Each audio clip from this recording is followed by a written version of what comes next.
নমস্কার। যুক্তি তর্ক সঙ্গে অর্কই আপনাদের স্বাগত। আপনাদের সঙ্গে আমি অর্কপ্রভ সরকার। সবার আগে একটা স্মৃতিচারণা করি। সেটা 2010 সালের ডিসেম্বর মাসের শেষ দিক। কয়েক মাস আগে প্রকাশিত হয়েছে মণিশঙ্কর মুখোপাধ্যায় ওরফে শঙ্করের একটি বই, অবিশ্বাস্য বিবেকানন্দ। সেই বইটি আমি পড়লাম। পড়ে আমার ইচ্ছা হয়েছিল যে মণিশঙ্কর মুখোপাধ্যায়ের একটা সাক্ষাৎকার নেব। দেখুন, মণিশঙ্কর মুখোপাধ্যায় আগে সংবাদপত্রে, ম্যাগাজিনে অনেক সাক্ষাৎকার দিয়েছেন, কিন্তু টেলিভিশনে কখনো তাকে দেখা যায়নি। আমার সেই দুর্লভ সৌভাগ্যটি হয়েছিল প্রথমবার 2010 সালের ডিসেম্বর মাসের শেষ দিকে মণিশঙ্কর মুখোপাধ্যায়ের একটি দীর্ঘ সাক্ষাৎকার নেবার, এবং টেলিভিশনে সেটি খুব গুরুত্ব দিয়ে সম্প্রচার করা হয়েছিল। বহু মানুষ দেখেছিলেন। শঙ্কর আমাকে টেলিফোন করে সাক্ষাৎকারটি ভালো হয়েছে এটি জানিয়েছিলেন। ওটাই আমার প্রথম শঙ্করের সঙ্গে সাক্ষাৎ। আগে দু একবার কথা হয়েছে, সেটা পেশাগত সূত্রে। আমি যে সর্বভারতীয় চ্যানেলে ছিলাম, আর শঙ্কর তখন আরপিজি গ্রুপের, সম্ভবত আমৃত্যু তিনি ছিলেন, জনসংযোগ বিভাগের প্রধান। তো ওনার দপ্তর থেকে মাঝে মধ্যেই ফ্যাক্স আসতো। তখনও তো মেল টেল হতো না, ফ্যাক্স আসতো, এবং মণিশঙ্কর বাবু ফোনও করতেন কোনো বিশেষ অনুষ্ঠান কাভার করে দেওয়ার জন্য। সেই সূত্রে একাধবার কথা হয়েছে তার সঙ্গে টেলিফোনে। কিন্তু প্রথম সাক্ষাৎ আমায় মুগ্ধ করেছিল, এবং অসাধারণ সাক্ষাৎকারটা দিয়েছিলেন। এবং আমি সাক্ষাৎকারটা নিয়েছিলাম বইটা পুরো পড়ে। অনেকে আছেন না, বইয়ের ব্লার্ব পড়ে সাক্ষাৎকার নেন।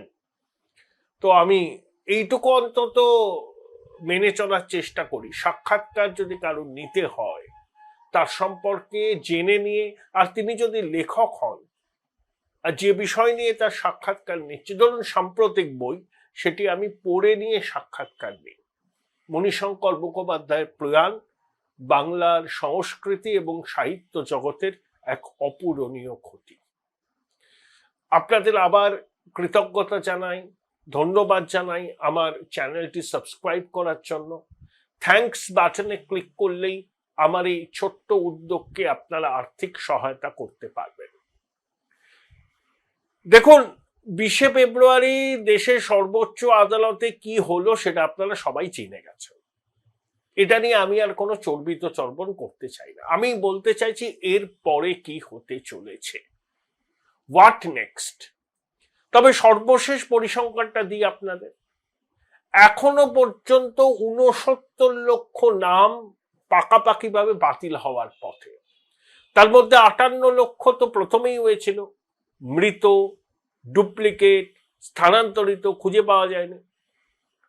তারপর নথি যাচাই করতে গিয়ে 6 লক্ষের উপর বাদ গেছে, এটা নিয়ে কোনো ডিসপিউট নেই। অনুপস্থিত ছিলেন কয়েক লক্ষ। সব মিলিয়ে ফিগারটা ফেব্রুয়ারি মাসের 20 তারিখ সন্ধে পর্যন্ত 68 লক্ষের বেশি, 69 লক্ষের কাছাকাছি। আমি ধরলাম ওটা 69 লক্ষ। তাহলে এখন গোলটা কোথায় বেঁধেছে? প্রায় 51 লক্ষ ভোটারের ভাগ্য ঝুলে রয়েছে। তার মধ্যে টু বি রিভিউ বলে রোল অবজারভাররা পাঠিয়েছেন 30 লক্ষ, আর 20 লক্ষ ইয়ারও এইয়ারোরা তাদের ভাগ্য নির্ধারণ করতে পারেননি। সব মিলিয়ে 51 লক্ষ ভোটারের ভাগ্য ঝুলে রয়েছে এখনো পর্যন্ত। এখন সুপ্রিম কোর্টের নির্দেশে প্রধান বিচারপতি এই প্রতিবেদন যখন দেখবেন তখন সেই বৈঠক হয়ে গিয়েছে। কলকাতা হাইকোর্টের মাননীয় প্রধান বিচারপতি সুজয় পাল, মুখ্য সচিব, রাজ্যের অ্যাডভোকেট জেনারেল, কমিশনের সিইও, কলকাতায় কেন্দ্রের অতিরিক্ত সলিসিটর জেনারেল, তারা বৈঠক করে সুপ্রিম কোর্টের নির্দেশটা কিভাবে মানা যায় সেটা তারা খতিয়ে দেখবেন। অতিরিক্ত জেলা জজ যারা এখন কাজ করছেন এবং অবসরের গ্রহে চলে গেছেন তাদেরকে নিয়োগ করা হবে, এবং মাইক্রো অবজারভাররা এবং সরকারের আধিকারিকরা তাদেরকে এই কাজে সহায়তা করবেন এবং তাদের সিদ্ধান্তই কিন্তু চূড়ান্ত। তৃণমূল এটাকে তাদের জয় বলে দেখাতে চাইছে। কিসের জয়? শেষ পর্যন্ত তৃণমূলের পক্ষ থেকে যারা সওয়াল করেছিলেন তারা, এবং রাজ্য সরকারের পক্ষ থেকে তারা বলেছিলেন যে মাই লর্ড, ইয়ারোদেরই কিন্তু নিষ্পত্তির ভারটা দেয়া হোক, কারা ভোটার থাকবেন বা কাদের নাম বাদ যাবেন। মাননীয় বিচারপতিরা কি বলেছেন? আমলাদের, জুডিশিয়াল অফিসারদের মাথায় বসে মাতব্বরি করতে দেব না। তারা যাতে কোনোভাবে অসম্মানিত না হন, মানে জুডিশিয়াল আধিকারিকরা, সেটা নিশ্চিত করার লক্ষ্যই সুপ্রিম কোর্টের। অর্থাৎ ইয়ারও, এই ইয়ারোদের হাতে কিন্তু রইল না। কার নাম ভোটার তালিকায় থাকবে, কার নাম ভোটার তালিকায় থাকবে না, তাদের রোলটাও কার্যত হয়ে দাঁড়ালো সহায়কের। মাইক্রো অবজারভাররা অ্যাসিস্ট করবেন কমিশনের পক্ষ থেকে, আর ইয়ারও, এই ইয়ারও বা রাজ্য সরকারের আধিকারিকরাও অ্যাসিস্ট করবেন। অ্যাডভাইজারি ক্যাপাসিটি দুপক্ষেরই, ইয়ারোদের এবং মাইক্রো অবজারভারদের। ফাইনাল কল নেবেন ওই অতিরিক্ত জেলা বিচারক, তারা অবসরপ্রাপ্ত হতে পারেন, কর্মরত হতে পারেন। তাহলে তৃণমূলের হাতে কি রইল? কপিল সিব্বল তার ব্যারিটন ভয়েসে বারবার করে বললেন 28শে ফেব্রুয়ারি তালিকাটা প্রকাশ করতে হবে কমিশনকে, না হলে আনরেস্ট দেখা যাবে। কেন আনরেস্ট দেখা যাবে? আনরেস্ট তো করতে চাইছেন আপনারা, মানে আপনি যাদের ব্রিফ নিয়েছেন, তাড়াহুড়োর মধ্যে করো, বহু বৈধ ভোটারের নাম বাদ গেল, তাই নিয়ে তুমুল হট্টগোল হলো, রাজ্য জুড়ে অশান্তি, তৃণমূল পথে নেমে পড়লো, একটা সার্বিক অরাজকতা সৃষ্টি হবে। বঙ্গেশ্বরী কোকাবাবু রাস্তায় নেমে আন্দোলন করবেন, কমিশনকে তোপ দাগবেন, একটা সার্বিক বিশৃঙ্খলার পরিস্থিতি তৈরি হবে এবং তাতে তারা ফায়দা লুটবেন, বলবেন দেখো এত বৈধ ভোটারের নাম কমিশন বাদ দিয়ে দিয়েছে। এখন কিন্তু কমিশনের হাতেও বিষয়টা নেই, যদিও কমিশন এবং সুপ্রিম কোর্টের নির্দেশিত বা উল্লিখিত ওই 13টি নথিকে সামনে রেখেই অতিরিক্ত জেলা শাসকরা, জেলা বিচারকরা, অ্যাডিশনাল ডিস্ট্রিক্ট জাজেসরা, তারা কিন্তু সিদ্ধান্ত নেবেন। ওই 13টি নথি যেটা কমিশন সুপ্রিম কোর্টের নির্দেশ মতো যেই নথিগুলোর কথা উল্লেখ করেছে তার বাইরে নয়। খবরের কাগজের কাটিং, প্যান কার্ডের জেরক্স, সাদা পাতা জমা দিয়ে ইয়ারও ফাউন্ড ওকে বলে চালিয়ে দিয়েছিলেন, এআই জেনারেটেড বাবার এপিক কার্ড, এপিক নাম্বারটাও চালিয়ে, এসব তো আপলোড হয়েছে, এগুলো কিন্তু হবে না। তাহলে তৃণমূলের হাতে কি রইল? হাতে রইল পেন্সিল। এবার রাজ্যের শাসক দল কি করবে শুনো। রাজ্যের আইন মন্ত্রীকে তারা বলবে, দিদিমণি বলবেন মলয় এবার তুমি ব্যাপারটা বুঝে নাও। মলয় বাবু চেষ্টা করবেন ইনফ্লুয়েন্স কাটাতে, কিন্তু আমার ধারণা তিনি খুব একটা বেশি সফল হবেন না। কারণ কলকাতা হাইকোর্টের প্রধান বিচারপতির নজরদারি থাকবে এই পুরো প্রক্রিয়াটার উপরে। নিম্ন আদালত নিয়ে অনেকের অভিযোগ থাকে, নিম্ন আদালতের কাজকর্ম নিয়ে অনেক অসন্তোষ আছে, অনেক সময় তারা চাপের মুখে নথি স্বীকার করেন বলেই অভিযোগ ওঠে। সত্য মিথ্যা আমি বলতে পারবো না, ওঠে। কাউকে সঙ্গে সঙ্গে জামিন দিয়ে যায় নিম্ন আদালত, কখনো বা কাউকে জামিন দিতেও চায় না, এসব তো আমরা জানি। কিন্তু আমি এসবের মধ্যে ঢুকছি না, যেহেতু কলকাতা হাইকোর্টের প্রধান বিচারপতি কারা কারা এই দায়িত্ব পালন করবেন সেটা সবার সঙ্গে আলোচনা করে ঠিক করবেন। এবং আমার ধারণা মাননীয় কলকাতা হাইকোর্টের প্রধান বিচারপতি সুজয় পাল মহাশয় পুরো বিষয়টার উপর নজর রাখবেন। সুপ্রিম কোর্ট সেই নির্দেশ বা বলুন সেই অনুরোধটা কলকাতা হাইকোর্টকে করেছে। অর্থাৎ তৃণমূলের হাতে রইল পেন্সিল। মলয়বাবু চেষ্টা করবেন, অবশ্যই চেষ্টা করবেন যতটা প্রভাব রাজ্য সরকারের পক্ষ থেকে খাটানো যায় খাটানো। একদম সফল হবেন না আমি এটা বলতে পারছি না, কিন্তু ইয়ারও এই ইয়ারোদের হাতে নিষ্পত্তির ভার থাকলে সাফল্যের যে হার শাসক দল আশা করেছিল তার তুলনায় তাদের এবার সাফল্যের হার নেগলিজিবল হবে। শাসকের উদ্দেশ্যটা কি ছিল? এমন একটা পরিস্থিতি করো, সার্বিক অরাজকতা, বন্ডুল হবে এসআইআর, তখন তারা আদালতে গিয়ে বলবে যে মাই লর্ড, এই তো অবস্থা, কমিশন ঘেঁটে ঘ করে দিয়েছে, সামাজিক অস্থিরতা তৈরি হচ্ছে, আইন শৃঙ্খলা পরিস্থিতি ভেঙে পড়ার উপক্রম, নির্বাচন করতে হবে। তাহলে 2025-এর ওই জানুয়ারি মাসে যে তালিকা প্রকাশিত হয়েছিল সেই তালিকায় ভোট হোক, সেই গুড়েও বালি। 28শে ফেব্রুয়ারি দেখুন কমিশনের অনেক কাজ হয়ে গেছে, ধরুন 95% কাজ তো হয়ে গেছে, সেই তালিকা কমিশন প্রকাশ করে দেবে, তারপর সাপ্লিমেন্টারি তালিকা করবে, মনোনয়নপত্র জমা দেওয়া পর্যন্ত তো তালিকা প্রকাশ করা যায়, তো অসুবিধা নেই। এটাকে আমি পূর্ণাঙ্গ তালিকাও বলছি না, কিন্তু যতটা কাজ কমিশনের হয়েছে সেই তালিকাটা তারা প্রকাশ করে দেবে। আমি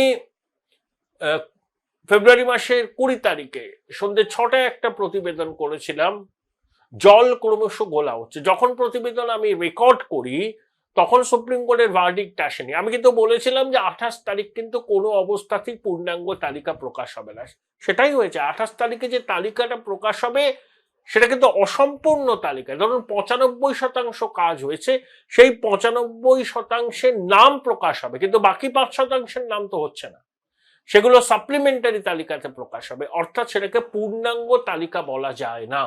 পূর্ণাঙ্গ তালিকা তখনই আমরা বলতে পারবো যখন কমিশন বলবে যে এসআইআর এর কাজ শেষ হয়েছে, যে তালিকা প্রকাশ হয়েছে সেই তালিকাকে তারা অনুমোদন দিয়েছে, সুপার চেকিং যাই বলুন সব টপ করে এটা একদম নির্ভুল তালিকা, এখানে কোনো বিদেশি ভোটার নেই, কোনো মৃতর নাম নেই, যারা ভারতীয় বয়স হচ্ছে ভোটদানের তাদের নামই আছে। কি পেল তৃণমূল? এসআইআর বন্ধ করতে গিয়েছিল, পারলো না। 2025-এর জানুয়ারির ভোটার তালিকা দিয়ে ভোট করাতে চেয়েছিল, সেটাও পারলো না। ইয়ারও এই ইয়ারোরাই নিষ্পত্তি করবেন সেই দাবিও তুলেছিল, সেটাও হলো না। বিচারপতিরা বলে দিলেন যে আমলাদের, জুডিশিয়াল অফিসারদের মাথার উপর বসে খবরদারি করতে আদালত দেবে না। অর্থাৎ ইয়ারও এই ইয়ারোদের কাজ মাইক্রো অবজারভারদের মতোই, ওই আপনার অ্যাডভাইজারি বা অ্যাসিস্ট্যান্সের রোল, আর কিচ্ছু নয়। পুরোটাই অতিরিক্ত জেলা বিচারক, অ্যাডিশনাল ডিস্ট্রিক্ট ম্যাজিস্ট্রেট পর্যায়ের যারা থাকবেন, মাননীয় হাইকোর্টের প্রধান বিচারপতি যেভাবে তাদেরকে নিয়োগ দেবেন তারা করবেন, তারা দায়বদ্ধ থাকবেন, এবং কমিশন সেটাকে মেনে নেবে, আমরাও মেনে নেব। তৃণমূলের হাতে তো পেন্সিল, কিচ্ছু নেই। এত তামঝাম, এত আইনজীবী, কোটি কোটি টাকা খরচ, পেলেনটা কি? পেন্সিল ছাড়া তো কিছু পেলেন না। ইতিমধ্যে 70 লক্ষ নাম প্রায় বাদ গেছে। আমি প্রথম থেকে বলে আসছি 85 লক্ষ থেকে 95 লক্ষ নাম বাদ যাবে। তাহলে পশ্চিমবঙ্গে 7,63,00,000 ভোটারের মধ্যে 95 লক্ষ নাম যদি বাদ যায়, 13-14% নাম বাদ গেল। এটা শাসক দলের পক্ষে অতীব বিড়ম্বনার কারণ। সেই জন্য বারবার তারা বলছে ওই 2025-এর জানুয়ারিতে যে তালিকা কমিশন প্রকাশ করেছিল সেই তালিকা দিয়েই ভোট হোক। তবে দেখুন, খোকাবাবু এবং বঙ্গেশ্বরী নতুন করে যে কোনো ষড়যন্ত্রের জাল বুনবেন না, সেটা আমি বিশ্বাস করতে রাজি নই। যেন তেন প্রকারেণ অবৈধ ভোটারদের নাম তালিকায় রাখতে তারা চাইবেন, কারণ এটাই তাদের ভোট ব্যাংক। সেই ভোট ব্যাংক ক্ষতিগ্রস্ত হলে তাদের সমূহ বিপদ। মলয় ঘটক ইতিমধ্যেই আসনে নেমে পড়েছেন আমার যা ধারণা। আমি পরে মলয়বাবুকে ফোন করব, বুঝতে চাইব কতটা কি বলবেন জানি না, দেখা যাক, ট্রাই করতে তো অসুবিধা নেই। এখন মলয়বাবু উপর গুরু দায়িত্ব দিয়ে দিয়েছেন বঙ্গেশ্বরী। মলয়বাবু যদি সসম্মানে উত্তীর্ণ হন, তিনি বঙ্গেশ্বরীর বিরাট গুডবুকে চলে যাবেন, খোকাবাবুর বিরাট গুডবুকে চলে যাবেন। যদি মলয়বাবু ব্যর্থ হন, তখন মানে কল্যাণ বন্দ্যোপাধ্যায় থেকে শুরু করে অনেকেই রে রে করে নেমে উঠবেন মলয়বাবুর মুন্ডপাত করতে। এগুলো আমাদের দেখতে হবে। তবে এটুকু জেনে রাখুন, তৃণমূলের মুখ পুড়ল, রাজ্য সরকারের মুখ পুড়ল। যে প্রত্যাশা নিয়ে তারা সর্বোচ্চ আদালতে গিয়েছিল, একটা প্রত্যাশা পূরণ হয়নি, একটা না। আপনারা মিলিয়ে দেখুন, আমি তো কোনো কল্পকাহিনী বলছি না, একটা প্রত্যাশাও পূরণ হয়নি। এসআইআরও বাতিল হলো না, 2025-এর তালিকাতেও ভোট হলো না, ইআরওদের খাতে নিষ্পত্তির ক্ষমতা রইল না, তাদের রোলটাও অ্যাডভাইজারি পর্যায়ে চলে গেল। তাহলে হাতেটা রইল কি? আর 95 লক্ষ নাম যদি বাদ যায়, তৃণমূল কংগ্রেসের নির্বাচনের ভরাডুবি হবে না এমন কোন গ্যারান্টি কেউ কি দিতে পারে? অতি বড় তৃণমূলের সমর্থকও কি দিতে পারেন? এক ধাক্কায় 95 লক্ষ নাম যদি বাদ যায় ভোটার তালিকা থেকে, সেটা তৃণমূলের পক্ষে চরম বিড়ম্বনার কারণ। প্রতিবেদন শেষ করব। আজকে আন্তর্জাতিক মাতৃভাষা দিবস। সেই ইতিহাস আপনারা সবাই জানেন, তো নতুন করে এসব বলার তো কোনো দরকার নেই। আমার প্রত্যেক দর্শক আন্তর্জাতিক মাতৃভাষা দিবসের গুরুত্ব কি, তাৎপর্য কি সেটা জানেন। বাংলা ভাষাকে ধ্রুপদী ভাষার মর্যাদাও দেওয়া হয়েছে, কেন্দ্রীয় সরকার উদ্যোগ নিয়েছিল। তবে 2026-এর 21শে ফেব্রুয়ারির তাৎপর্য অন্য। বিশেষ করে আমাদের এই পশ্চিমবঙ্গে, যেখানে শাসক দল ন্যারেটিভ তৈরি করছে বাংলা আক্রান্ত, বাংলা ভাষা আক্রান্ত, ভাষা সন্ত্রাস হচ্ছে। যদিও নো টেকার্স, বাংলায় কথা বললে কেউ আক্রান্ত হচ্ছে না। বহু মানুষ পশ্চিমবঙ্গ থেকে কাজের সূত্রে বাইরের রাজ্যে আছেন, সেখানকার মানুষের সঙ্গে মিশে গেছেন, সামাজিক সম্পর্ক তৈরি হয়েছে, বৈবাহিক সম্পর্ক তৈরি হয়েছে, উৎসবে আনন্দে বিষাদে সবাই সবার সঙ্গে থাকেন। যেটা হয়েছে, অনুপ্রবেশকারীদের চিহ্নিত করার জন্য কিছু কিছু ক্ষেত্রে বাড়াবাড়ি হয়েছে। সেটা কিন্তু ভারতবর্ষের বা পশ্চিমবঙ্গের বাঙালিদের প্রতি নয়, কলকাতার বাঙালিদের প্রতি নয়। অনুপ্রবেশকারীদের চিহ্নিত করার ক্ষেত্রে কিছু ভুল হয়েছে, কারণ বাংলাদেশে অনুপ্রবেশকারীরা বাংলায় বলে, আমরাও বাংলায় কথা বলি। ডিস্টিংগুইশ করতে কোনো ভুল হয়েছে। তার মানে এই নয় ভাষা সন্ত্রাস হয়েছে, বাংলা ভাষা আক্রান্ত হয়েছে। আজকে যারা ভাষাবিদ আছেন তাদের কাছে আমি জানতে চাই, শুভনন্দনটা কোন ধরনের বাংলা? বাংলা ব্যাকরণ কি এর কোনো স্বীকৃতি দেয়? কারণ মনে হলো তিনি একটা শব্দ বাজারে ছেড়ে দিলেন, সবাই সেটাকে নিয়ে ধন্য ধন্য করতে লাগলো, এটা কি বাংলা ভাষা? আন্তর্জাতিক মাতৃভাষা দিবসে এই প্রশ্নগুলো খুব প্রাসঙ্গিক। কথা বলেছিলাম অমিতাভ দত্তের সঙ্গে, তিনি রাজনৈতিক বিশ্লেষক এবং একই সঙ্গে এই সমস্ত বিষয় নিয়ে চিন্তা ভাবনাও করেন। কি বললেন অমিতাভ বাবু, শুনেন। অমিতাভ দা, বাংলা আক্রান্ত, বাংলা ভাষা আক্রান্ত এই আবহে 2026-এর আন্তর্জাতিক মাতৃভাষা দিবস, ভোটের বছর, শাসক দলের ন্যারেটিভ, সেই প্রেক্ষিতে আজকের দিনটা কতটা গুরুত্বপূর্ণ? আজকে 21শে ফেব্রুয়ারি, ইতিহাস একটু পিছনে চলে যেতে হবে। আজকের দিনটা হচ্ছে আন্তর্জাতিক মাতৃভাষা দিবস, যেটাকে দীর্ঘদিন ধরে বাংলা ভাষা দিবস হিসেবে পালন করে আসা হচ্ছিল। 1952 সালে ঢাকা ইউনিভার্সিটির ছাত্ররা রাস্তায় নেমে আসে, মূলত তারাই নেমে আসে যখন তৎকালীন পাকিস্তান সরকার পাকিস্তানের ভাষা উর্দু হিসাবে তারা নেওয়ার সিদ্ধান্ত নেয়। তাদের দাবি ছিল যে বাংলাকেও তাদের জাতীয় ভাষা হিসাবে গ্রহণ করতে হবে। 1952 সাল থেকে 1971 সাল পর্যন্ত 19-20 বছর ধরে রক্তাক্ত সংগ্রামের মাধ্যমে একটা ভাষার স্বীকৃতির জন্য একটা রাষ্ট্রের জন্ম হয়। এটা হচ্ছে বাংলাদেশের ইতিহাস, বাংলাদেশের সৃষ্টির ইতিহাস। যেখানে আজকে বাংলা ভাষা নিয়ে আমরা কথা বলছি। হুম, এরপরে বাংলাদেশ সৃষ্টির পরে পূর্ব বাংলা এবং পশ্চিম বাংলা, মানে যেটা বাংলাদেশ হলো এবং এই বাংলা, উভয়ের বাঙালিরাই এই দিনটিকে বাংলা ভাষা দিবস হিসাবে পালন করতে। 1999 সালে ইউনেস্কো এই 21শে ফেব্রুয়ারিকে আন্তর্জাতিক মাতৃভাষা দিবস হিসাবে স্বীকৃতি দেয়। হুম, এটা হলো এর ঐতিহাসিক পটভূমি।